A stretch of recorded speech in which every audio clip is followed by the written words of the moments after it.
Hi friends, எல்லோருக்கும் வணக்கம். எல்லோரும் எப்படி இருக்கீங்க? நல்லா இருக்கீங்களா? இன்றைக்கி அந்த கதையோட அடுத்த பகுதி தான் பார்க்க போகிறோம். அதுக்கு முன்னாடி நீங்கள் செய்ய வேண்டிய விஷயம் என்ன அப்படின்னு கேட்டிங்கன்னா, மறக்காமல் நம்ம சேனலை சப்ஸ்கிரைப் பண்ணிக்கோங்க. கீழே இருக்க பெல் பட்டனையும் கிளிக் பண்ணுங்கள். அப்போ தான் நான் போடுற வீடியோஸ் எல்லாமே உங்களுக்கு உடனுக்குடனே நோட்டிஃபிகேஷன் வரும். ஸோ மறக்காமல் சேனலை சப்ஸ்கிரைப் பண்ணிவிட்டு வீடியோ பாருங்கள் ஃப்ரெண்ட்ஸ். வாங்க நம்ம கதைக்குள்ளே போகலாம். நான் மறுநாளே ட்ரைனிங் அட்டன் பண்ணுறதுக்காக சீக்கிரமாகவே கிளம்பிட்டேன். அதுக்கு எங்கள் வீட்டில் அம்மா சொன்னாங்க, நீ இந்த வேலையில் அம்மா அப்பா சேரக்கூடாதுன்னு உன்னை சொன்னார் பண்ணார். உனக்கு ஏன் இதெல்லாம் தேவையா? இப்போ கல்யாணத்துக்கு ஏற்பாடு பண்ண போகிற நேரத்தில் எதுக்கு ட்ரைனிங் அது இதுன்ட்டு போயிட்டுருக்கு அப்படின்னோடனே, அதெல்லாம் நீங்கள் சொல்கிற எல்லா விஷயத்தையும் நான் கேட்டுட்டு போக முடியாதும்மா. எனக்கு என்ன தோணுதோ அதை தான் நான் சொல்ல முடியும், எதை பண்ண முடியுமே தவிர உங்களுக்கு என்னென்ன தோணுதோ அதெல்லாம் நான் எல்லாத்தையும் கேட்க முடியுமா, பண்ண முடியுமா? கொஞ்சம் யோசிச்சு பாருங்கள், பண்ணுங்கள், செய்யுங்க. என்னோடய சூழ்நிலைகளை நீங்கள் புரிஞ்சுக்கிறதுக்காக தயாராக இல்லை அப்படி தான் நான் நினைக்கிறேன். எதையுமே நீங்கள் ஒரு இதில் கொண்டுட்டு போகணும் செய்யணுங்கிறத தாண்டி உங்களுக்கு எதுவுமே புரிய மாட்டேங்குது அப்படின்னோடனே, எங்களுக்கு புரியாமலாம் இல்லை, எங்களுக்கு எல்லாமே புரியுது பண்ணுது. எங்களுக்கு எதுவும் புரியாமலாம் கிடையாதும்மா, எல்லா விஷயங்களுமே எங்களுக்கு புரியுது பண்ணுது அப்படின்னோடனே, அப்புறம் ஏன் நீங்கள் இதை இது பண்ணிக்க மாட்டேங்கிறீங்க, எதையுமே ஏற்றுக்க மாட்டேங்கிறீங்க, பண்ண மாட்டேங்கிறீங்க?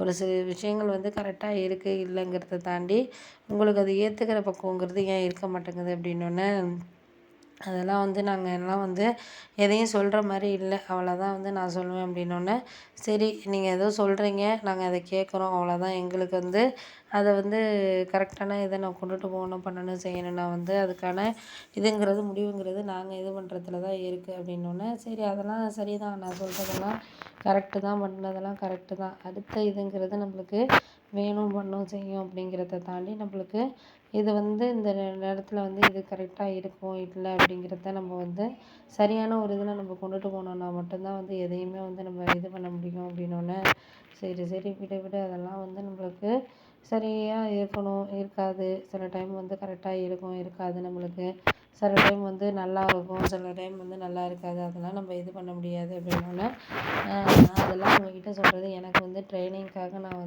ஒரு விஷயத்துக்கு கஷ்டப்பட்டு தான் வேலை கிடச்சிச்சின்னா என்னோடய லைஃப் நல்லாயிருக்கும், அவ்வளோதான். நீங்கள் இப்போ கல்யாணம் பண்ணி கொடுக்குறீங்க, ஓகே, நான் இல்லைங்களா, ஒரு நல்லா செஞ்சு கல்யாணம் பண்ணி கொடுத்துருவீங்க. அதுக்கப்புறம் கொஞ்ச நாளைக்கு நல்லா போகும், ஒரு குழந்தை பிறக்கிற வரைக்கும் நல்லா போகும். அப்புறம் அதை வளர்க்குறப்போ ஒரு பணங்கிறது நமக்கு நிறையவே தேவைப்படும். அப்படி இருக்கிறப்போ என்ன ஆகும்னா, நான் வீட்டில் இருந்தேன்னு வச்சுக்கோங்க, அவரோட ஒரு சம்பளத்தை மட்டும் வசதியானவங்களா இருந்தாலுமே ஒரு சில நேரத்தில் சொல்லி காமிப்பாங்க, நீ சும்மா தானே இருக்க, என்ன பண்ணுற அப்படின்னு சொல்லிட்டு ஒரு சில சமயத்தில் சொல்லி காமிப்பாங்க, பண்ணுவாங்க, செய்வாங்க. இதெல்லாம் தேவையா சொல்லுங்கள்? இந்த தேவையெல்லாம் நம்மளுக்கு தேவையில்லாத விஷயமா தான் இருக்கும். அதனால் முடிஞ்ச வரைக்கும் என்னால் நான் என்ன சொல்கிறதுன்னா, உங்கள்கிட்ட சொல்கிற விஷயம் என்ன அப்படின்னா, முடிஞ்ச வரைக்கும் என்னால் எந்த இது முடியுதோ அதை அடுத்ததுக்கு நம்ம கொண்டுட்டு போகணும், பண்ணணுங்கிறத தாண்டி நமக்கு எந்த வேலையுமே இது சரி இருக்குது, சரியில்லை அப்படிங்கிறத நம்ம ஒரு சூழ்நிலைக்கு ஏற்ற மாதிரி நம்ம புரிஞ்சுக்கிட்டு அது அடுத்தது தான் நம்ம நடத்திக்கணும். அதுதான் வாழ்க்கையில் ஒரு நம்மளுக்கு ஒரு சந்தோஷமான விஷயத்துக்கான காரணமாக இருக்கணும் அப்படின்னோடனே, சரி ஓகே, நீங்கள் எதோ சொல்கிறீங்க பண்ணுறீங்க, நம்ம அடுத்தது நம்ம எதையும் நோக்கத்தோடு இது பண்ண வேண்டியதில்லை, பார்ப்போம். ஒரு சிலது நம்மளுக்கு சூட்டபுளாக இருக்கும், ஒரு சிலது நம்மளுக்கு கரெக்டாக இருக்காது.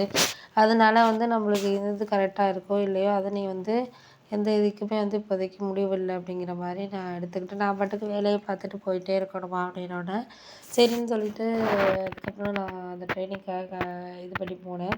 அப்போ என் ஃப்ரெண்டு என் பக்கத்து வீட்டு தான், அவளும் அந்த ட்ரைனிங்கில் இருந்தாள். அவளும் செலக்டாக இருந்தால் நாங்கள் 2 பேரும் ஒரே காலேஜ் தான். இது மாதிரி அகாடமிக்கு நல்லா அவரும் டாப்பர். அப்படி இருக்கப்போ அவங்க வீட்டில் ஆனால் ஃபுல் சப்போர்ட். அவங்க அம்மாலாம் சொல்லிட்டாங்க, நீ வேலை கிடைச்சதுக்கப்புறம் தான் உனக்கு கல்யாணமே அப்படிங்கிற மாதிரி அவங்க அம்மாலாம் நல்லா சப்போர்ட் பண்ணாங்க. ஆனால் இது கொஞ்சம் கூட இவ சப்போர்ட்டும் இல்லை. இன்னும் எங்கள் வீட்டில் எதுவுமே இது பண்ணலனா கூட அவங்க சப்போர்ட் பண்ணலனாலும் பரவாயில்ல, எதுவும் நம்மள்ட்ட பேசிக்கிட்டு தேவையில்லாத வேலை பார்த்துக்கிட்டு இல்லாமல் இருந்தாலே நம்மளுக்கு நல்லாயிருக்கும் அப்படிங்கிற மாதிரி இருந்துச்சு. ஆனால் கொஞ்சம் கூட அவங்க எதையுமே புரிஞ்சுக்கிற மாதிரி இல்லை.